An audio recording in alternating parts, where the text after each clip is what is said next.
बहुत समय पहले की बात है। किसी जंगल के किनारे एक विशाल नदी बहती थी।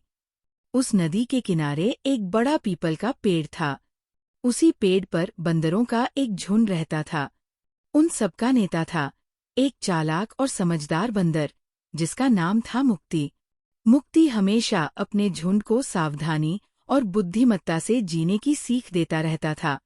लेकिन झुंड के कुछ युवा बंदर थोड़े चंचल और उत्साही थे। उनमें सबसे आगे था एक युवा बंदर गोलू। गोलू ताकतवर था, फुर्तीला था, परंतु उसे अपनी बुद्धि पर बहुत घमंड था। एक दिन की बात है। बारिश का मौसम था। चारों ओर पानी भर गया था। पेड़ की जड़ें भीग गई थीं और कीचड़ में छोटे जीव जंतु रेंगने लगे थे। सभी बंदर पेड़ पर चढ़े हुए थे, क्योंकि नीचे उतरना जोखिम भरा था। उसी समय गोलू ने नदी के किनारे कुछ पत्थर पड़े देखे। वे पत्थर बड़े और गोलमटोल थे। उसे अचानक एक विचार आया। गोलू ने कहा, अगर हम इन पत्थरों को नदी में डाल दें, तो हम इन पर कूदते हुए दूसरी तरफ जा सकते हैं। कितना मजा आएगा। मुक्ति ने ये सुना और गंभीर आवाज में कहा, गोलू, ये बहुत खतरनाक है। वे पत्थर फिसल सकते हैं या डूब सकते हैं। नदी की धारा तेज है, तुम बह जाओगे। लेकिन गोलू ने मुंह बिचकाते हुए कहा, मुक्ति दादा, आप तो हमेशा डराते रहते हैं। अगर हम डर के जिएंगे तो कभी कुछ नया नहीं कर पाएंगे। गोलू की बात पर उसके दो दोस्त, बबलू और टिंकू, भी तैयार हो गए। उन्होंने मिलकर पत्थरों को नदी में डालना शुरू किया। कुछ पत्थर पानी में धंस गए, कुछ तैरे। गोलू ने पहले छलांग लगाई। पहला पत्थर स्थिर था, फिर दूसरा पत्थर। ये थोड़ा हिला, लेकिन गोलू संतुलन बनाकर बच गया। अब बारी थी तीसरे पत्थर की। जैसे ही गोलू ने उस पर कदम रखा, वह पत्थर डगमगाया और नदी की धारा में बहने लगा। गोलू उसका संतुलन नहीं बना सका और सीधा पानी में गिर पड़ा। नदी का पानी बहुत ठंडा और तेज था।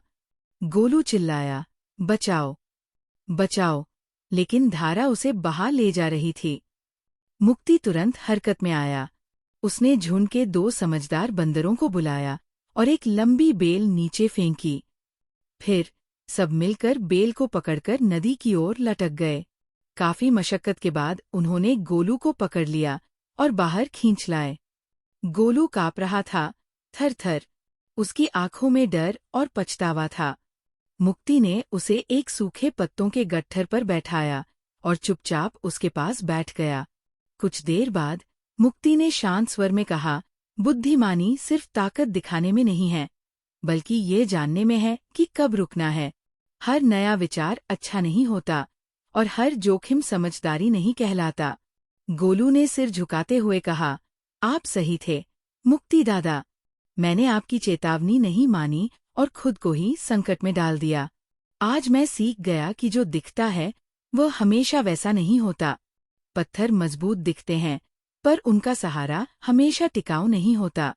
मुक्ति मुस्कराया, सच यही है, गोलू। अनुभव से बड़ी कोई सीख नहीं होती, पर जरूरी ये है कि हम अपने अनुभव से सीखें और दूसरों को भी सीखने दें। उस दिन के बाद से गोलू में बहुत बदलाव आ गया। अब वह पहले सोचता, फिर करता। उसने अपने अनुभव की कहानी बाकी युवाओं को भी सुनाई, ताकि वे उसकी गलती न दोहराएं।